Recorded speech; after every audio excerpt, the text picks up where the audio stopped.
à tous, bonjour à toutes, bienvenue pour ce nouveau petit déjeuner de l'Observatoire du FIC sur la question aujourd'hui des certifications. Alors on va parler de cette question aujourd'hui avec Valérie Marchif qui va co-animer cette session avec moi et on va accueillir pour en discuter Philippe Loudneau, administrateur du CEDIN et FSSI des Pays de la Loire, Martin Moreau, Cybersecurity Analyst chez Amosis, également Yves Guéret, Managing Director de Blanco pour le France et le Benelux, et Michel Benedettini, conseiller stratégique en cybersécurité cyberdéfense. Alors, avant de rentrer un petit peu dans le dur du sujet d'aujourd'hui, je voudrais juste vous donner quelques petites indications, comme d'habitude, sur la façon dont on va se dérouler ce webinaire. On a donc 1 heure à peu près d'échange entre les différents intervenants. Et puis, à la suite, on prendra quelques questions que vous aurez pu poser dans l'onglet chat. Alors, vous verrez sur le bandeau latéral à droite, avec une petite flèche, vous pouvez faire apparaître le chat et l'onglet questions également. Donc, n'oubliez pas de bien mettre les questions dans l'onglet questions, non pas dans l'onglet chat, sinon on a du mal à les récupérer. Voilà pour ces petites instructions de démarrage. Et sans plus tarder, je vais laisser la parole à Valérie Marchif pour commencer un petit peu notre discussion d'aujourd'hui. Bonjour à tous, merci Amélie. Donc nous allons parler certification aujourd'hui. En fait, très honnêtement, quand Amélie m'a proposé de participer à cette table ronde et de participer à son animation, la première chose qui m'est venue à l'esprit, c'est une confusion, en fait. J'ai beau suivre le domaine depuis des années, le terme certification m'inspire avant tout de la confusion. Et on a ce matin, autour de cette table avec nous, Michel Benedettini, qui, je pense, va pouvoir nous aider à clarifier un petit peu le sujet. Michel, est-ce que vous voulez bien nous aider? Merci Valérie. Bonjour à tous. Avant de parler de certification, je vais peut-être vous dire quelques mots sur les labels en général. Des labels, il y en a des tas de sortes, hein, des labels commerciaux, des labels d'image. Il est évident qu'aujourd'hui, on parle de labels de sécurité. D'ailleurs, l'ANSSI a institué un nom générique qui s'appelle Visa de sécurité, qui permet d'attester de la confiance qu'un utilisateur peut avoir dans un produit, un service, un prestataire. Alors aujourd'hui, on parlera des produits. Et dans les produits, il y a plusieurs labels. Il y a la certification qui se divise déjà en en 2 grandes catégories. La certification critères communs, qui est quelque chose de très compliqué, très ancien, qui répond à une norme ISO internationale. Et la certification de sécurité de premier niveau, qui a été créée par l'ANSSI assez peu de temps après, ou d'ailleurs à peu près au moment de sa création en 2009, parce que la certification critères communs est quelque chose de lourd, cher et assez long. Voilà. Donc, des certifications critères communs, des certifications de premier niveau, et puis il y a un dernier label dont on pourra parler, qui est la qualification des produits. On parle aussi de qualification des prestataires, aujourd'hui c'est des produits, qui est une couche supplémentaire de confiance. Est-ce que cela répond? Écoutez, oui, ça répond tout à fait à ma question. En tout cas, ça m'aide un petit peu plus. Maintenant, je pense que heureusement, autour de cette table, on a d'autres personnes pour nous aider à y voir encore plus clair sur cette question. Martin, je pense que je crois que vous vouliez nous apporter un éclairage également. Je peux. Alors, bonjour, déjà Martin de Amosis. Donc, effectivement, je travaille dans l'évaluation. Et on me pose souvent la question de la différence entre une certification et une qualification. Mais en fait, comme l'a très bien dit Michel, certification, on va vraiment attester du niveau de sécurité d'un produit. Donc, en fait, c'est pour avoir un label officiel sur un produit qui prouve en fait à l'utilisateur de la robustesse du produit. Et donc, en fait, on va établir une cible de sécurité autour de ce produit. Donc, pour que ce soit au niveau des critères communs ou de la certification en sécurité premier niveau. Donc, ça, c'est juste des différents schémas. Mais dans tous les cas, on va avoir une cible et en fait, avec l'ANSSI, notamment en France, donc c'est pas l'ANSSI dans les autres pays, bien évidemment, on va évaluer le produit et émettre un avis favorable ou non sur sa robustesse. La qualification, c'est effectivement, comme l'a dit Michel, ça enrobe une certification CSPN ou une certification critères communs. Et en fait, ça donne un gage de qualité supplémentaire, en fait, une sorte de recommandation de l'ANSSI sur ce produit, mais ça demande des tests supplémentaires. Donc, ça peut être des audits, ça peut être donc des audits sur site, des audits PACI, des audits documentaires, et ce genre de choses.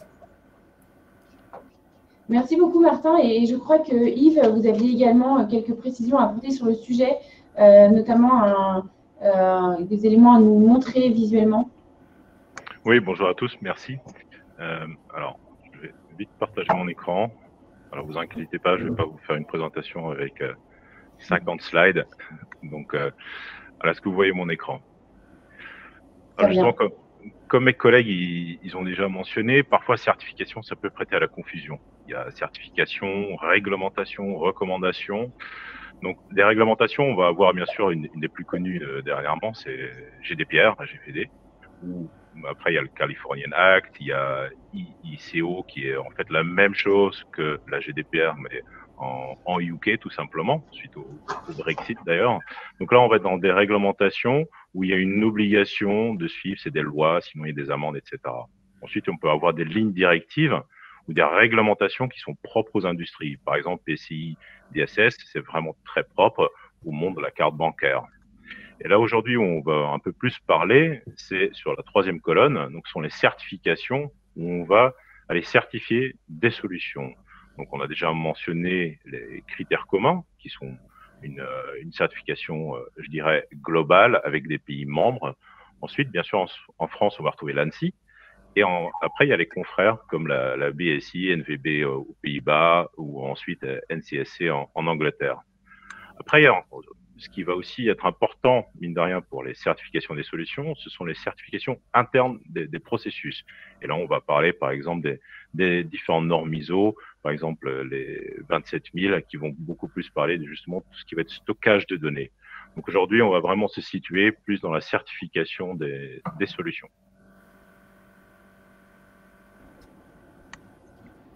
Alors là, j'espère que ça vous a apporté un peu plus de réponses aussi. Tout à fait, merci beaucoup Yves. Et bien, justement, pour continuer sur cette logique, quel est le public cible des certifications? Du coup, peut-être, Martin, vous pourriez nous en dire un mot. Oui, alors c'est tous les développeurs qui souhaitent vendre leurs produits, donc que ce soit des logiciels, ou c'est surtout des logiciels et des produits aussi matériels. Sur des marchés réglementés, donc par exemple un site militaire, tout bêtement. Ça va être, ce genre de marché va avoir besoin de labels de sécurité sur les produits qu'ils utilisent. Et donc du coup, ce sont ce genre de labels qui vont être nécessaires pour les développeurs pour les produits sensibles. C'est pour accéder à ce genre de marché. Et ensuite, il y a aussi la notion de label de sécurité, donc preuve de la robustesse d'un produit approuvé par l'ANSSI, en France en tout cas. D'accord.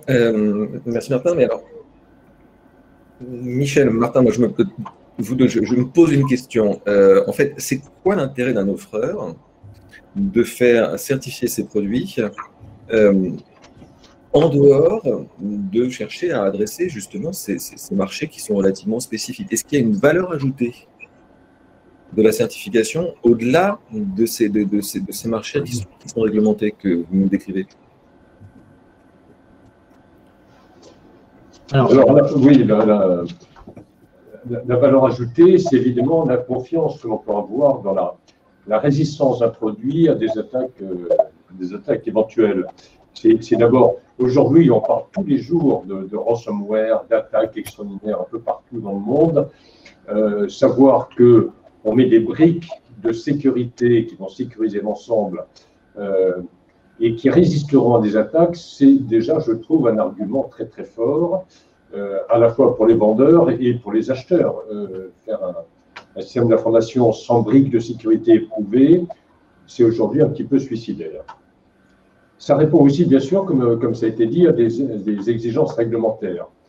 Alors, je me souviens, quand j'étais à l'ANSSI à sa création, il y avait l'affaire de la poule et l'œuf. Il n'y avait aucun produit ou très peu de produits certifiés, qualifiés. et il était difficile d'imposer à un public que l'on voulait sécuriser tout particulièrement, l'administration française, les autorités administratives, mais aussi les opérateurs d'importance vitale, aujourd'hui les opérateurs de services essentiels, que l'on veut sécuriser plus parce que tout dysfonctionnement aurait des répercussions graves sur le fonctionnement du pays, la société, le bien-être de la population, etc. Alors, comme il n'y avait pas de produits, c'est difficile de les imposer. Donc, il fallait lancer la pompe. On a commencé par les imposer en disant s'ils existent, prenez-les. Et peu à peu, la pompe a pris. Et donc, quel est l'intérêt d'abord? C'est d'avoir de la sécurité. Deuxièmement, et ce n'est pas rien, aujourd'hui, c'est respecter les règlements, respecter la réglementation qui vous impose, parce que vous avez une sensibilité plus importante, vous êtes opérateur d'importance vitale, plus dysfonctionnement, une fois encore, serait grave pour le pays, on vous impose de sécuriser très fort vos installations. Et puis après, on fait appel je dirais, au sens critique des acheteurs. Une fois encore, acheter des bons produits, c'est mieux qu'un produit dont on ne connaît rien sur la sécurité. Je pense qu'Amosis et Blanco ne me contrediront pas.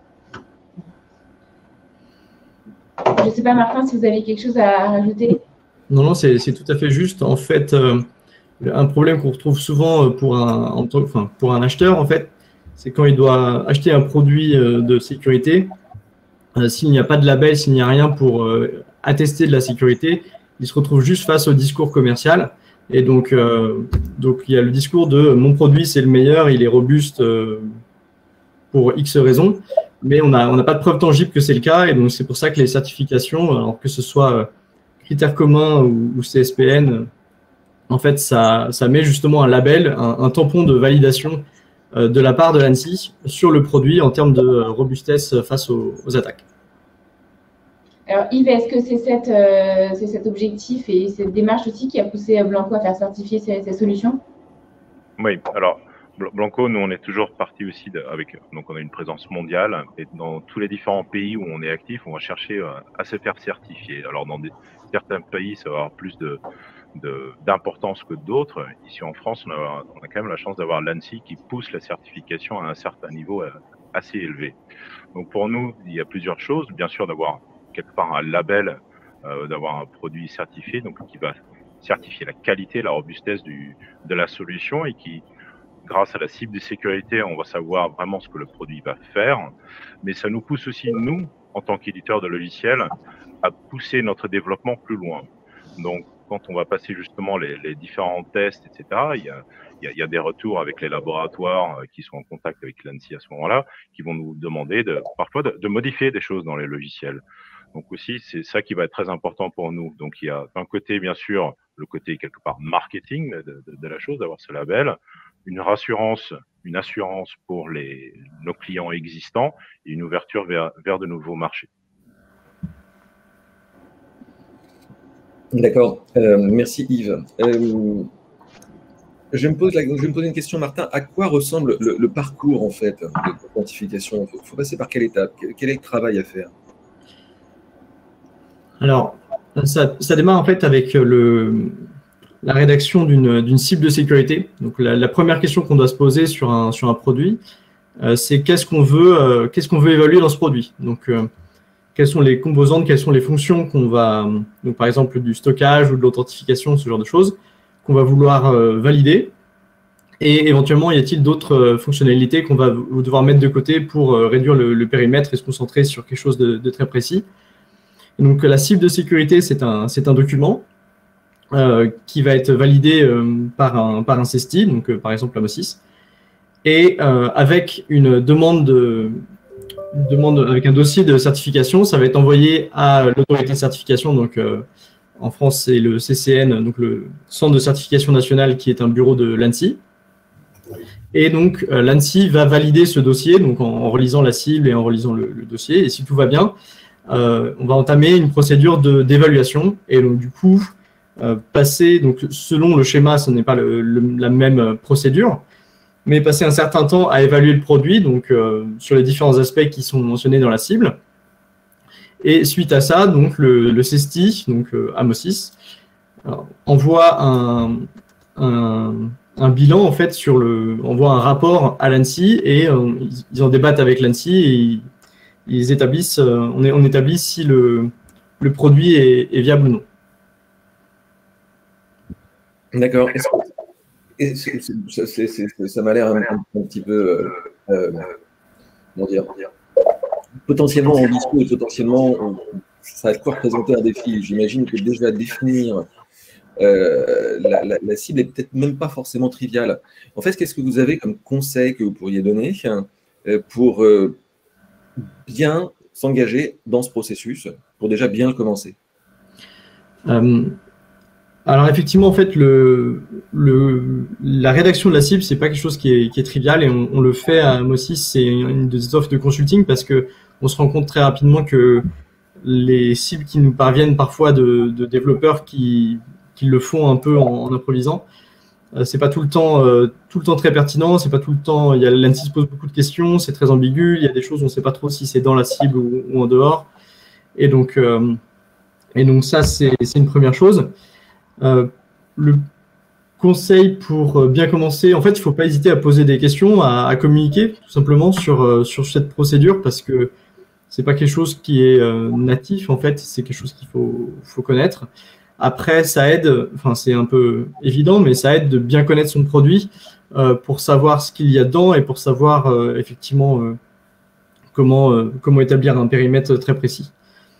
C'est pas tout le temps trivial.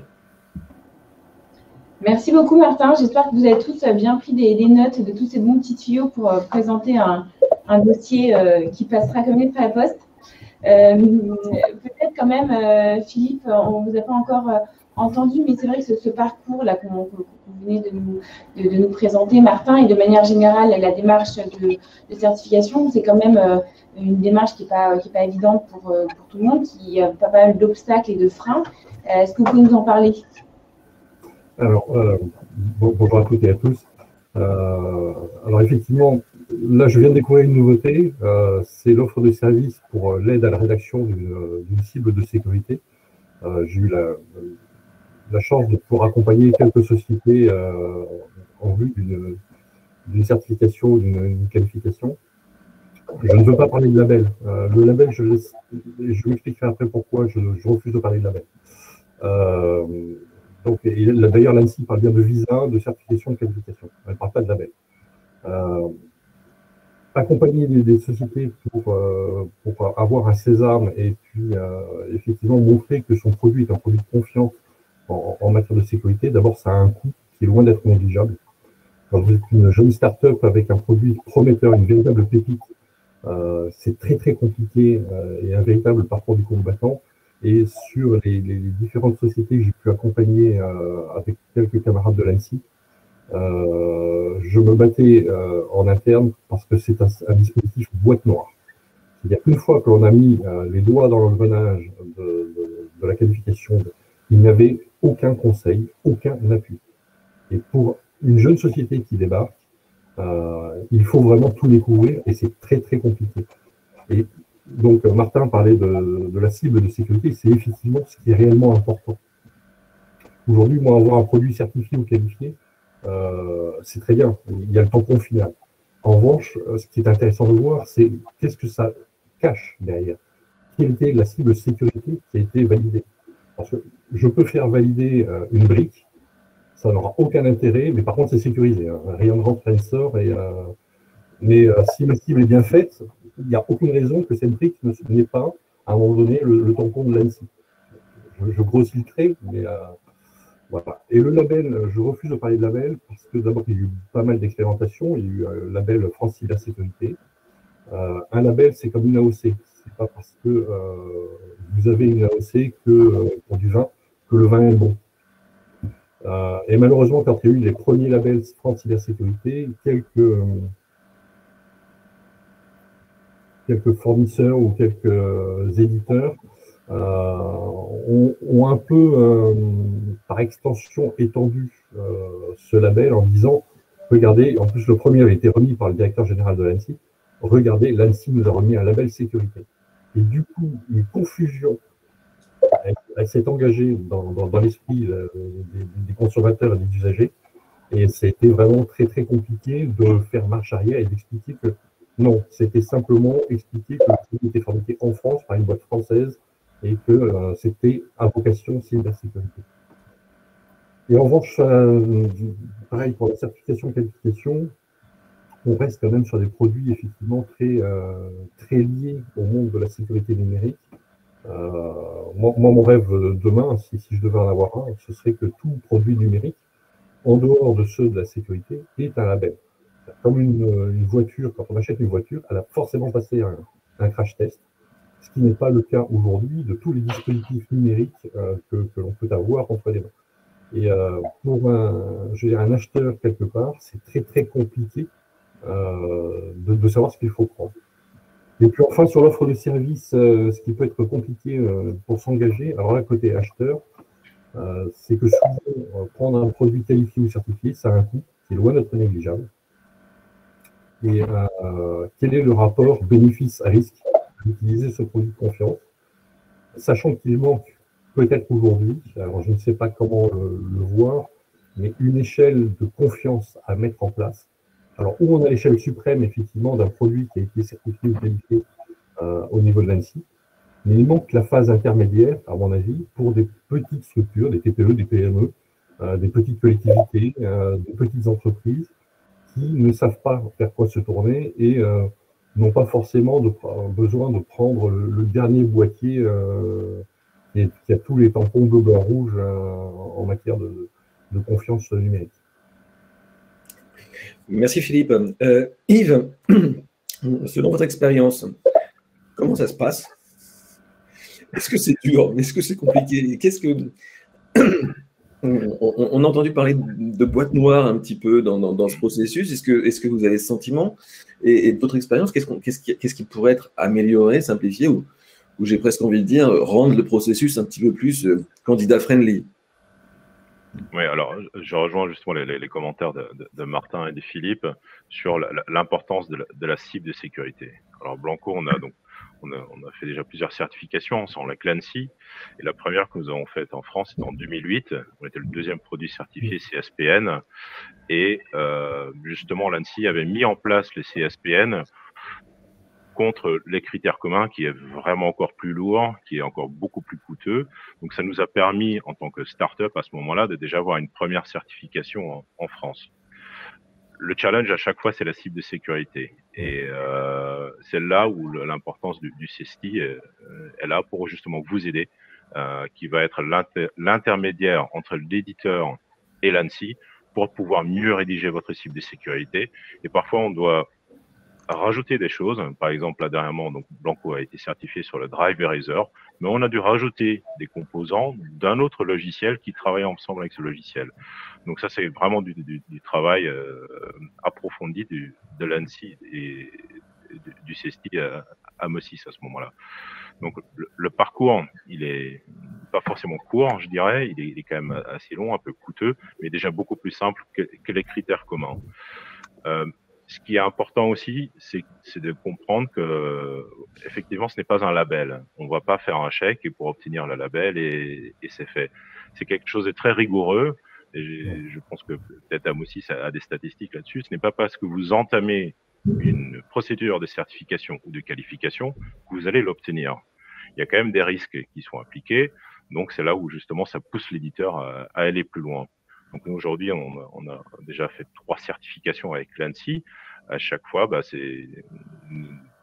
a obtenu la certification, donc heureusement, mais c'est un travail rigoureux et où la cible de sécurité est vraiment le début. C'est, je dirais, la fondation du reste qui va suivre derrière, en fait. Et alors justement, vous vouliez compléter? Non, je vous écoute. Non, je voulais dire justement, alors ça c'est peut-être plutôt pour vous, Michel ou Martin, mais donc vous disiez Yves que c'était quand même un processus difficile et que c'est pas parce qu'on commençait un processus de certification qu'on l'obtenait. Au-delà de ça, est-ce que, à la vue de ce processus difficile, compliqué, long, coûteux, est-ce qu'on voit beaucoup de candidats qui abandonnent en cours de route? Michel, je ne sais pas si vous avez des éléments là-dessus. Les statistiques d'AMO6 seraient intéressantes, effectivement.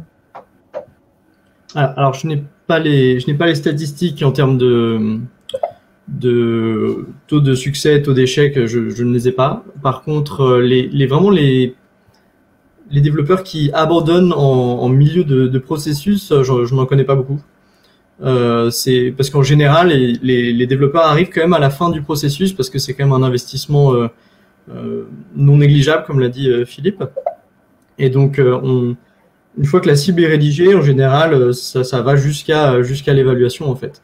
Et par contre, ce qui peut arriver, c'est que l'évaluation échoue et que du coup, par contre, les développeurs ne reviennent pas pour réessayer. Donc ça arrive. Oui, j'ai un exemple personnel de deux sociétés créées par des amis que j'ai accompagné un peu, que j'ai aidé un peu dans la préparation de la certification. Tous les deux ont échoué au premier coup, sont revenus grâce aux demandes complémentaires qui ont été faites par le CESTI et par l'ANSSI, à la fois dans la cible de sécurité, c'est-à-dire dans les fonctions de sécurité qui vont être mises en place, y compris dans l'environnement, parce qu'il ne suffit pas d'avoir une boîte sécurisée, il faut que ça sécurise son environnement et il y a des conditions pour l'environnement. Donc l'ensemble des requêtes, je dirais, du laboratoire, du centre d'évaluation et du centre de certification de l'ANSSI ont permis à ces sociétés de monter réellement en gamme en sécurité et de proposer un produit de très bon niveau. Ils y sont revenus et ils ont fini par l'avoir. Alors, je me pose une question, Philippe, pendant qu'on préparait ce petit déjeuner avec Amélie, vous nous avez fait remarquer qu'on pouvait parfois avoir des produits ayant l'air obsolètes dans la liste de ceux qui sont certifiés. Et du coup, je me pose une question de l'impact en fait des certifications sur la gestion du cycle de vie des produits. Et notamment que l'on parle aussi bien d'évolution fonctionnelle ou de maintien en conditions de sécurité. Tout à fait. Tout à fait. Aujourd'hui, quand on prend les listes de produits certifiés qualifiés, c'est fait sur une version qui a été présentée à un instant donné.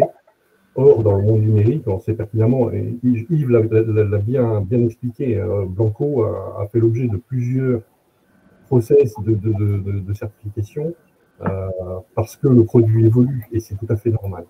Et que malheureusement, on a beaucoup de produits, et chez des petits constructeurs d'ailleurs, qui font évaluer une version, la version 1, et on en est à la version 8 qui n'est absolument pas qualifiée. Par contre, ils jouent sur la renommée d'être présent sur le tableau des produits qualifiés ou certifiés par ANSSI. Et on trouve quand même quelques produits obsolètes. L'autre difficulté également, c'est d'avoir des produits qui, à un moment donné, peuvent présenter une vulnérabilité majeure. Et rarement, à l'époque où j'étais FSSI, il y a eu des échanges de savoir si on maintenait ou si on portait une attention particulière sur ces produits qui, d'un coup, avaient une vulnérabilité majeure qui apparaît, ce qui est tout à fait normal dans un process numérique. De tout d'un coup, on va découvrir une nouvelle vulnérabilité. Et puis enfin, l'autre difficulté, c'est d'avoir des produits aujourd'hui qui sont certifiés ou qualifiés, qui malheureusement n'existent plus sur le marché. Par contre, ils sont toujours présents en termes de qualification. Ça fait partie notamment, il y a une boîte, et j'en suis profondément malheureux, c'était une véritable pépite, à mon avis, française. Je les ai poussés à faire une certification et je m'en mords un peu les doigts, en fait. Même si je suis ravi qu'ils l'aient eu, parce qu'ils se sont trouvés confrontés aux acteurs et aux acheteurs publics en disant « Ah oui, jeune société, vous ne faites pas 600 millions de chiffres d'affaires et vous n'êtes une équipe que de 30 personnes. Donc pour le marché public, vous renvoyez un peu plus tard, mais il faudrait que vous ayez une qualification ANSSI. » On fait passer les qualifications et les certifications ANSSI. Le jour où ils arrivent avec tous les tampons, on leur explique que de toute façon, la puissance publique n'achètera pas parce qu'ils ne répondent pas encore au code des marchés publics. Et cette boîte, malheureusement, est morte. Tous les brevets sont partis à l'étranger, ce qui est un tout petit peu dommage. C'est dommage, en effet. Et Michel, je crois que d'ailleurs, vous vouliez rebondir sur ce point. Oui, oui, la question de Valérie est très pertinente et Philippe nous a apporté des éclairages tout à fait importants aussi. Je voudrais juste revenir sur quelques principes. La certification, c'est l'évaluation de la sécurité d'un produit à un instant T, dans une version T, dans un environnement dans lequel on mettra en place le produit, etc. Et donc, il n'y a pas dans la durée, effectivement, une validité de ce certificat. Si on veut de la validité, si on veut quelque chose, il existe des procédures de maintenance et de continuité des certificats. Et par exemple, je crois que c'est tous les ans, refaire passer son produit pour voir si l'évolution des techniques d'attaque ne met pas en danger la certification initiale du produit. La qualification a pour avantage d'être beaucoup plus tournée vers la sécurité dans le temps. La certification impose, par exemple, la mise à jour de logiciels si des failles sont trouvées, la recherche de failles, etc. Et donc, comme on le disait tout à l'heure, la qualification est une couche de confiance bien supérieure encore à la certification. La certification est un élément essentiel pour la qualification, mais il y a des exigences supplémentaires. L'ANSSI a décidé de retirer peu à peu les certificats qui sont sur son site et qui commencent à être un peu vieux. Certificat donc valable un jour, on peut dire que c'est un gage de sécurité, mais avec le temps et l'évolution des techniques d'attaque, ces certificats deviennent peu à peu obsolètes, et l'ANSSI a récemment publié un communiqué disant que les certificats critères communs seraient enlevés au bout de 5 ans et les CSPN au bout de 3 ans. Merci beaucoup, Michel. Je vous voyais acquiescer, Yves. Est-ce que, comment vous faites ça chez Blanco pour vous assurer que finalement les solutions qui ont été certifiées il y a presque 15 ans, vous le disiez tout à l'heure, répondent toujours aux exigences des certifications? Alors, c'est sûr que 15 ans, c'est un peu long pour un logiciel. Le monde informatique bouge très vite. Donc, un petit retour en arrière, par exemple, notre première certification CSPN, c'était pour un logiciel d'une version 4.8. Aujourd'hui, Blanco, on ne propose même plus cette version parce qu'elle est devenue complètement obsolète pour le marché. Par contre, ça nous pousse à renouveler les certifications et à aller à chaque fois plus loin aussi dans la recherche et développement. Par exemple, en 2008, on ne parlait pas d'effacement de disques durs SSD. Aujourd'hui, c'était le cœur du sujet de la cible de sécurité. Comment est-ce que l'on va traiter les SSD? Comment est-ce qu'on va pouvoir effacer la totalité d'un disque dur SSD? Donc ça va justement faire partie de la nouvelle cible de sécurité. Donc surtout, voilà, ne pas contourner cette problématique et plutôt faire un focus là-dessus. Ensuite, faire des mises à jour, comme vous venez juste de le mentionner aussi, c'est-à-dire suivre le produit. Et dès qu'il y a un grand changement sur le marché, tel qu'on passe du magnétique au SSD, là, on remet notre logiciel quelque part à zéro et on recommence à construire un nouveau logiciel, on le réécrit complètement et là, on doit repasser une certification ou qualification. Donc, c'est un suivi continu et il faut toujours être quelque part pionnier parce qu'aujourd'hui, on prépare déjà les logiciels par rapport à ce qui se passe dans le monde des différents etc. Parce que Blanco, c'est un logiciel, mais on travaille dans le monde du hardware quand même, dans l'effacement des données. Et donc, on doit toujours être quelque part le pionnier, faire la recherche et développement. Et l'ANSSI va aussi nous pousser justement dans les échanges que l'on a. Elle va nous pousser à aller plus loin. Attention, là, non, ça ne suffit pas. Il faudrait aller un peu plus loin dans ce que vous pensez faire. Donc, c'est un travail continu, en fait. Ce n'est pas, ça y est, j'ai obtenu la certification aujourd'hui, je suis tranquille. Non, c'est un travail continu derrière pour justement continuer à faire la mise à jour et penser aux prochaines problématiques, en fait. Alors, je me pose une question pour Philippe, mais en fait, je suis sûr que Yves et Martin pourraient apporter aussi leur grain de sel là-dessus. Est-ce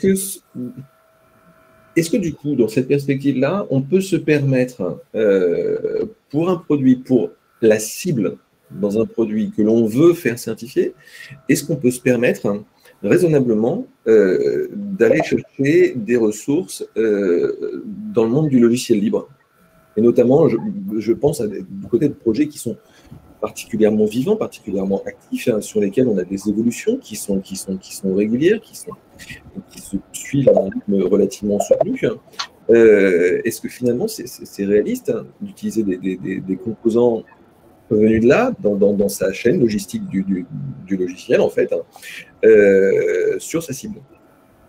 Alors, en tant que prescripteur ou utilisateur, je suis intimement convaincu que oui, effectivement, on peut aller chercher dans le logiciel libre. Excusez-moi, Philippe, je vous coupe juste 5 secondes, on ne vous entend pas très bien. Il faudrait un peu, si vous pouvez aller plus fort ou plus proche. Je vais essayer de rapprocher le micro. Est-ce que c'est mieux? C'est mieux comme ça, oui. Merci. C'est mieux, d'accord. Donc oui, effectivement, logiciel libre en tant que prescripteur ou utilisateur, je suis intimement convaincu qu'effectivement, ils ont leur place au niveau des certifications et qualifications, avec un avantage certain, c'est que très souvent, quand il y a une vulnérabilité, la communauté réagit très très vite, de façon à trouver ou des moyens de contournement ou des patchs de sécurité. Donc maintenant, la difficulté, c'est qui va porter le logiciel libre ou le produit libre en matière de certification.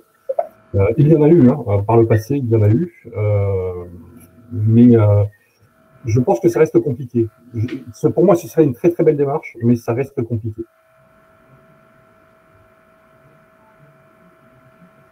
D'accord. Martin, vous voulez ajouter quelque chose là-dessus?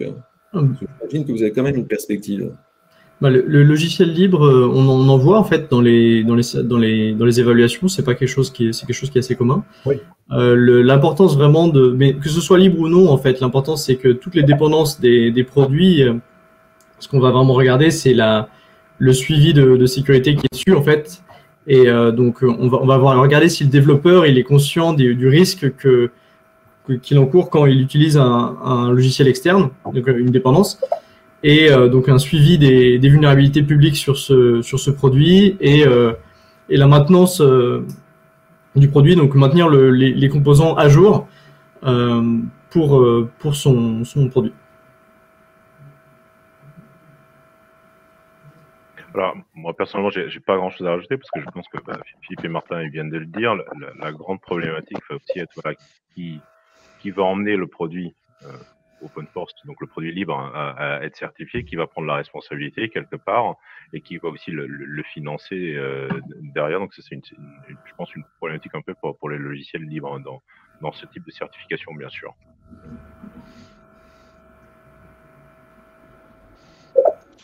Je voulais répondre à une question. Michel, oui, pardon. Vous vouliez... Oui, j'ai envie de répondre à une observation de Philippe, hein, je crois, sur le fait que des produits n'aient pas été décertifiés lorsque tout d'un coup une attaque ou un mode d'attaque apparaissait et permettait d'attaquer ce produit qui avait reçu un appel de confiance. Alors, c'est probablement pas toujours le cas, mais c'est arrivé. Encore très récemment, Stormfield, je vous le rappelle, et ça apparaît dans les actualités récentes de l'ANSSI. L'ANSSI avait publié une mise en garde sur des produits de Stormfield à la suite d'un mode d'attaque en disant il faut qu'on aille vérifier que ce produit continue à résister à cette attaque parce qu'il y avait un très sérieux doute. Et ils ont levé, je crois que c'était en février, qu'ils ont publié une annonce en disant attention à ce produit. Et il y a assez peu de temps, ils ont levé cette réserve après vérification. Il faut quand même dire, c'est sans doute pas fait dans 100% des cas, mais c'est un réel souci de l'ANSSI. Merci pour cette précision, Michel. Alors, c'est vrai qu'on a beaucoup parlé on a parlé de plein en introduction, vous avez présenté différents types de certifications. Et en fait, on se rend compte qu'on a une grande multiplicité de certifications, ne serait-ce qu'à l'échelle européenne, sans même parler de l'échelle mondiale. Mais est-ce que ça, c'est pas un autre frein, finalement, le fait d'entreprendre et de chercher à être certifié? Philippe, je ne sais pas si vous avez un peu un avis sur cette question et qu'est-ce que vous pensez de cet éclatement du nombre de certifications à l'échelle européenne? Alors, bon, il y a un éclatement, mais il n'y en a pas tellement. En fait, quand on parle de critères communs, il y a deux grandes catégories. Il y a SOG-IS qui rassemble des pays essentiellement européens, et critères communs, là, qui est beaucoup plus large au niveau mondial. Ce qui me gêne toujours, c'est au niveau achat, c'est de mettre en avant telle qualification ou telle certification, ce qui prête à confusion assez facilement. Plus le côté label dont certains se servent en disant, regardez, nous avons été labellisés et c'est Guillaume Poupard qui nous a remis le prix. Donc là aussi, il y a un mésusage du côté label. Aujourd'hui, ce qui est vraiment important, et je pense que si on doit regarder quelque chose, ça a été dit plusieurs fois, c'est l'importance de la cible de sécurité. Je prends à titre d'exemple à l'époque où la France avait deux fabricants de pare-feu qui tous les deux étaient certifiés au même niveau. En revanche, quand on lisait la cible de sécurité, on n'était pas du tout sur le même périmètre. Il y en a un, c'était le périmètre complet du produit, et l'autre, c'était juste une partie. Donc, ce que disait Martin tout à l'heure, c'est qu'effectivement, l'établissement d'une cible de sécurité est très important, mais qu'effectivement, on va faire valider toute ou partie du dispositif. On peut très bien ne faire qu'un simple petit volet.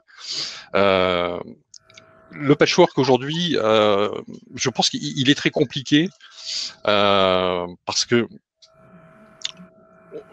très souvent, j'ai pu entendre des discours en disant ne prenez que des produits certifiés ou qualifiés par l'ANSSI. Moi, ce qui me va très bien, j'ai pas de souci avec ça.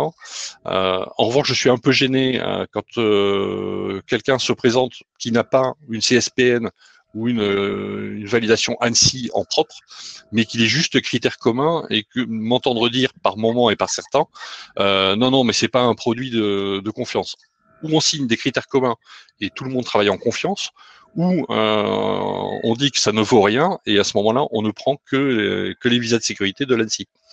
Donc, c'est pour ça que dans un poste précédent, dans la politique de sécurité qui avait été proposée et validée au niveau ministériel, l'utilisation de produits était une recommandation forte, mais assortie d'un mode d'emploi. C'est-à-dire que dans le Code des marchés publics, on peut tout faire à condition de le faire avec transparence, que tous les soumissionnaires soient sur le même pied d'égalité. Donc, dans ces cas-là, on établit une règle du jeu. Vous avez une qualification renforcée de l'ANSSI, vous avez 1000 points. Vous avez une qualification standard, vous avez 800 points. Vous avez critères communs, vous avez 750 points, etc., etc. Et nous laissions même la porte ouverte avec vous avez entamé une démarche sans préjuger du résultat. Mais ce qui veut dire que le fournisseur était déjà prêt et dans une optique de faire une démarche de confiance vis-à-vis du produit qu'il présente. Donc, je pense que c'est beaucoup plus raisonnable, et ce qui permet pour des petites structures qui n'ont pas forcément des moyens humains et financiers pléthoriques, de pouvoir prendre des produits de sécurité de confiance.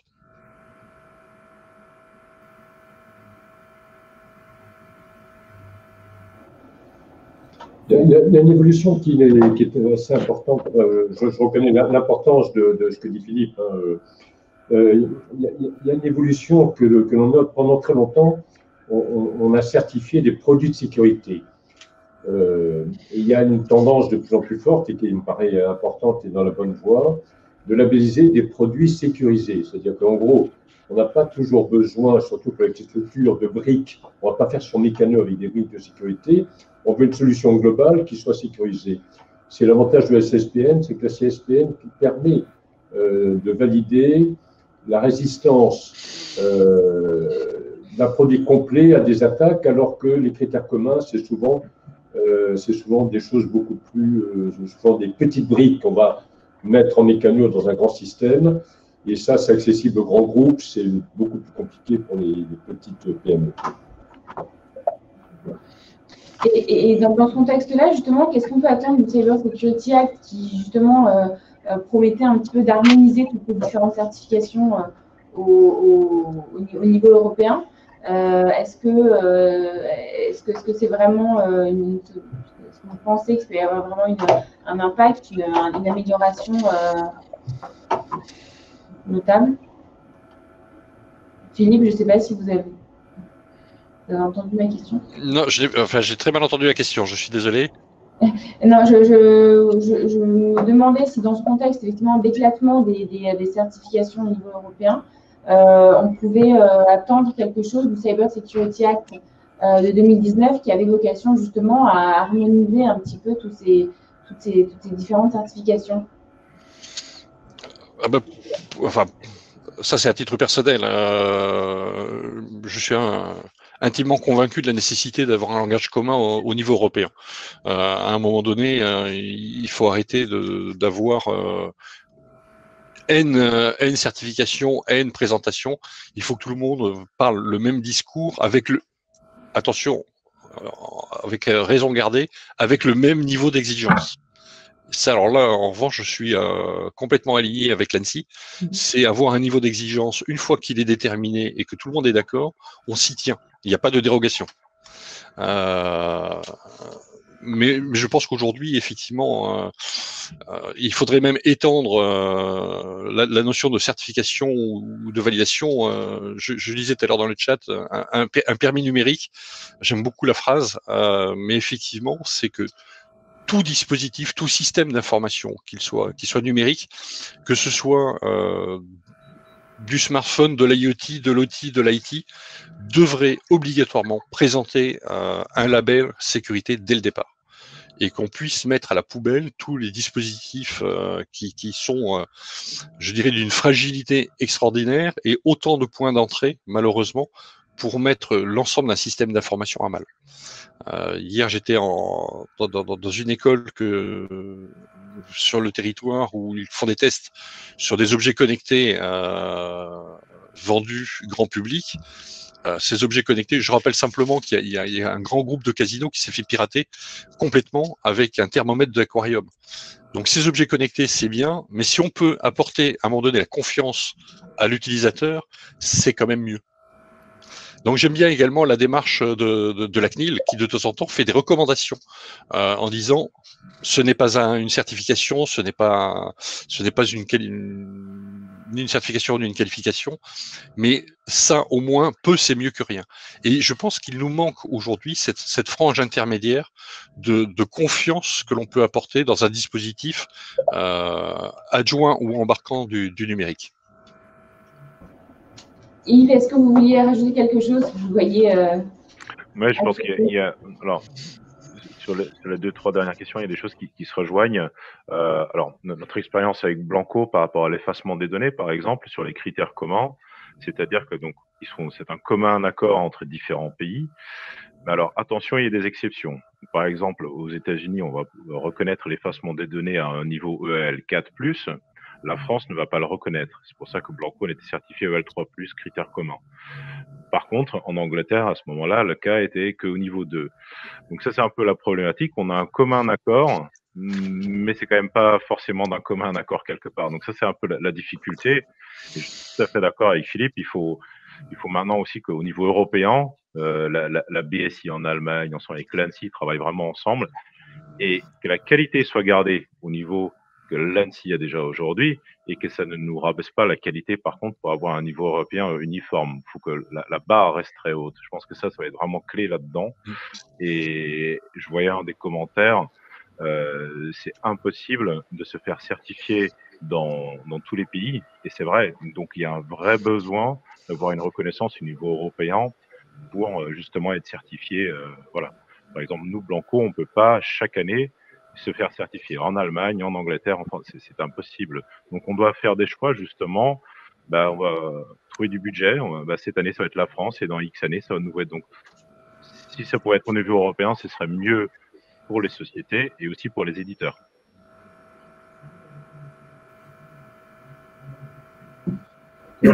Cette certification européenne, elle est en marche. L'ENISA y travaille. C'est d'ailleurs un des anciens responsables de l'ANSSI qui est parti à l'ENISA pour piloter le projet. C'est un besoin. Je ne pense pas que ça touche aux certifications EAL qui bénéficient déjà, comme ça a été dit, d'une reconnaissance internationale avec l'accord CCRA, l'accord de reconnaissance internationale des critères communs, et de manière l'accord de surveillance, qui fait des reconnaissances plutôt au niveau. C'est la CSPN qui pose un problème. Quand nous l'avons créé en 2000, on s'était dit qu'il faudrait sans doute essayer de porter le projet à l'échelle européenne. Voilà, c'est en route, ça a mis du temps. Et c'est sans doute quelque chose qui ressemblera plus à la CSPN qu'à une certification critères communs. Et il est tout à fait essentiel pour faire un marché unique de confiance européen, comme ça a été dit plusieurs fois, de faire cette certification à l'échelle européenne.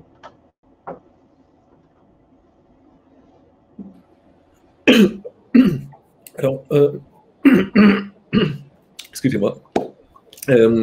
En 2018, a été présenté quelque chose qui était censé simplifier, clarifier, notamment côté acheteur, c'était les visas de sécurité de l'ANSSI.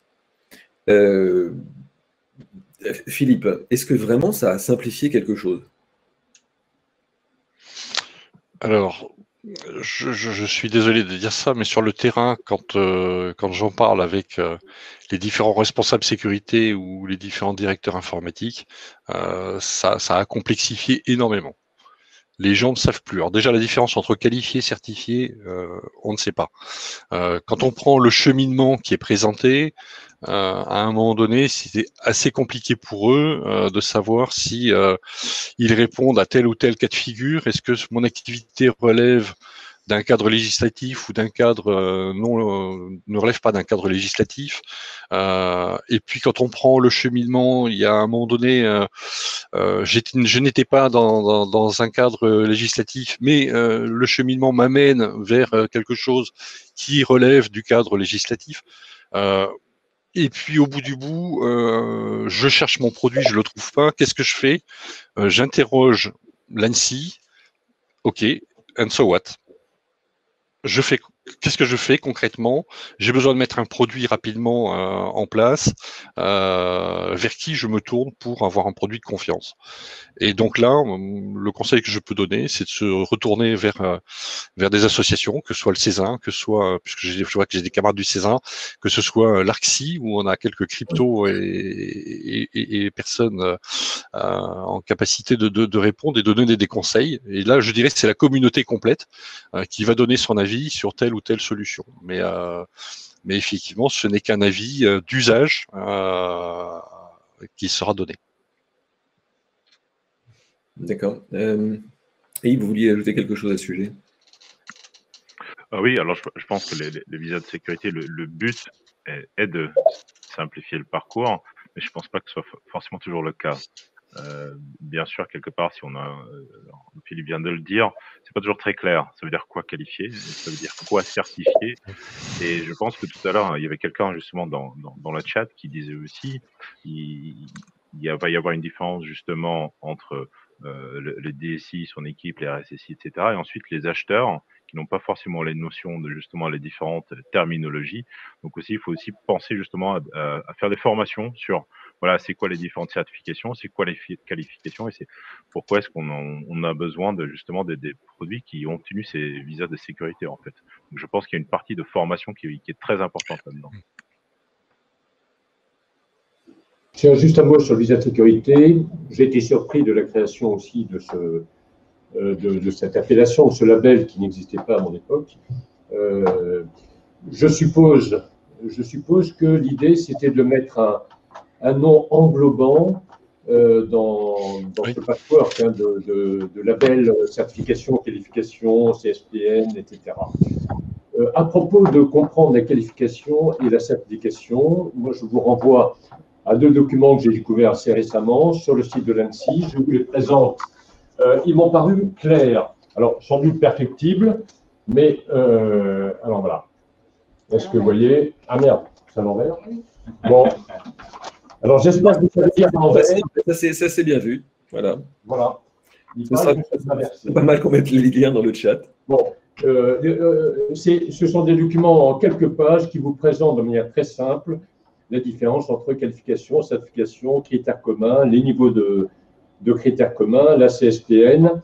Et une fois qu'on a lu ces quelques pages, il faut 20 minutes au maximum, on a quand même compris beaucoup de choses et on peut plus facilement comprendre, acheter des produits en comprenant ce qu'est une cible de sécurité, et c'est tout à fait essentiel.